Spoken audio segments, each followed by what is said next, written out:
High to all. 21 வருஷம் கழிச்சு நம்ம நாடே பரபரப்பா பேசின ஒரே விஷயம் வந்து பாத்தீங்கன்னா, சௌந்தர்யா மேம வந்து பிளான் பண்ணி கொண்டு இருக்காங்க அப்படின்றது 21 வருஷம் கழிச்சு இன்னும் வைரலா பேசப்பட்டிருக்குன்னா, அப்ப எந்த அளவுக்கு அவங்க ஃபேமஸான ஒரு ஆளா இருந்திருப்பாங்க. எல்லாருமே சொன்ன ஒரே விஷயம் வந்து கவர்ச்சியை காட்டி ஃபேமஸ் ஆகினவங்க மத்தியில ஒரு கவர்ச்சி போட்டோவோ இல்ல ஒரு கவர்ச்சி பாட்டு கூட டான்ஸ் ஆடாம இவ்ளோ வைரலான ஒருத்தவங்க தான் Soundarya ma'am. So Soundarya ma'am பத்தி தெரியாதவங்க கண்டிப்பா யாருமே இருக்க மாட்டாங்க. நம்ம ஜென்ரேஷன்ல இருந்து நமக்கு அடுத்து வர ஜென்ரேஷனுக்கு வேணா கொஞ்சம் தெரியாம போலாம். நம்மள பல பேத்துக்கு வந்து இந்த ஒரே சண்டைங்க என்னன்னு வந்து பாத்தீங்கன்னா 21 வருஷம் கழிச்சு எப்படி இந்த கேஸ் வந்து வெளியே வந்தது அப்படின்ற மாதிரி. சிட்டி மல்லுன்ற ஒருத்தவங்க வந்து 500 நாளா சாப்பிடாம வந்து உண்ணாவிரதம் இருந்திருக்காங்க.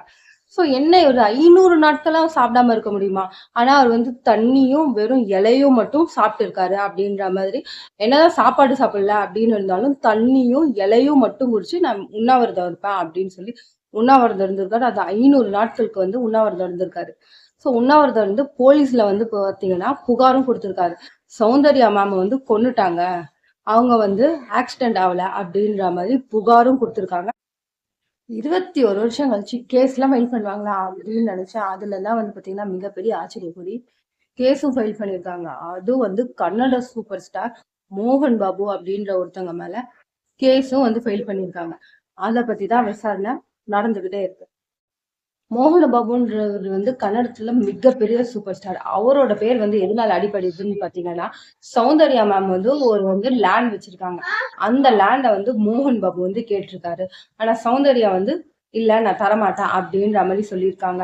இதனாலதான் வந்து மோகன் பாபுன்றவங்க சௌந்தர்யாவை பிளான் பண்ணி கொண்டு இருக்காங்க அப்படின்ற மாதிரி கேஸ் ஃபைல் பண்ணியிருக்காங்க மக்களே.